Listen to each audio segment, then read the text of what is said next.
Hi, Antonia Gonzales, National Native News. Thank you both for your time today. Hi, Thank you. Antonia. Well, this connects with Native people across the United States and Canada through the issue of missing and murdered Indigenous people. Can you both share a little bit about the importance of, or your thoughts on being involved in a project that addresses MMIP? Lily?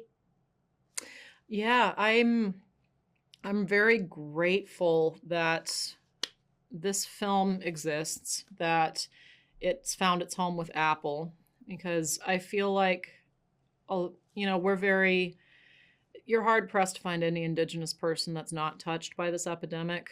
Like, we all know somebody, we're all close with somebody, we're all close with somebody who was close with somebody. Um, so it's nothing new to us, but I know that with Killers of the Flower Moon coming out last year, it was a bit of an introduction of this deeper history to a larger audience. And one of the things that came out of it, at least from my view, when I was spoken to because of the character I was carrying in that, the woman I was portraying in that, people were left wanting more of her story, more of her sister's story. And while Fancy Dance it premiered 10 months prior to Killers of the Flower Moon at Sundance in January that same year. It reached audiences first, although a smaller audience. By the end of the year after Killers had come out, people were talking about how they felt like these films needed to be seen in tandem. And I think it's so important that Fancy Dance brings you in a very intimate way to an auntie and her niece, the love that they have for each other.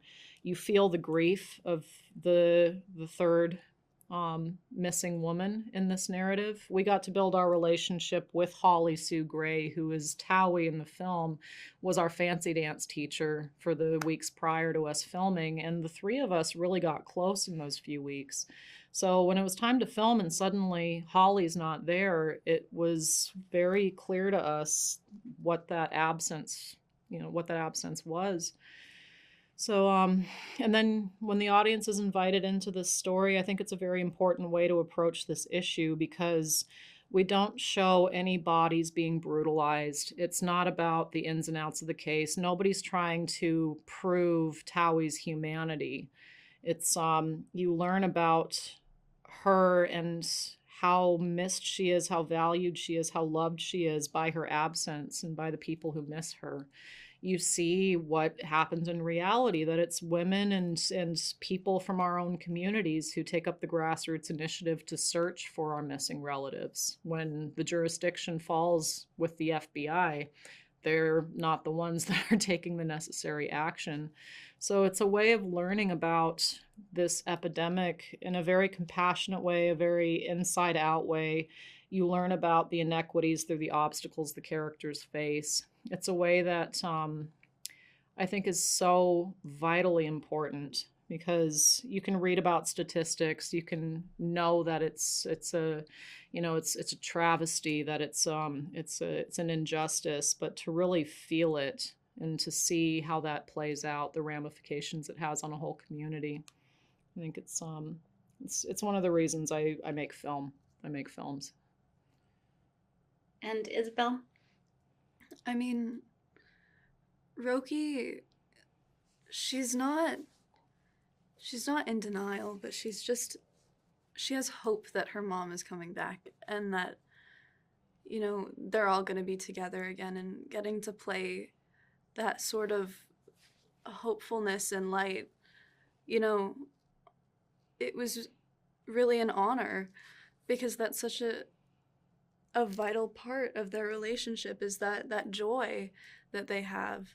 And Roki knows, I think, throughout the film. She knows, but she's just holding on to that and getting to tell such an important story I'm really grateful for it, but it's also very scary because so many people see themselves in this film. I see myself in this film. I see my cousins and my sibling and my dad and my mom, and getting to be a part of something that people care so much about. It's what I love to do, and it's really what I care about, and so it's scary, but I'm very grateful for it. And Isabel, what was it like working with Lily? Lily, you are, Native youth across the country, around the world are looking up to you. You're such an inspiration to Native youth. So Isabel, what was it like working with Lily? It was a dream. I mean, we didn't know each other before filming, but she's my auntie now. She's like a part of my family. She is such a genuine and generous person. And, like, she just makes you feel so welcomed. And, getting to spend 7 weeks on set with her is just, it was lovely. It was so much fun, because I feel like we're also very similar in a lot of ways. And so we really found our groove on set, and it was lovely. And getting to watch her do all of her amazing things, no one deserves it more. So Aw. Thanks, kiddo. Well, thank you both. Thanks.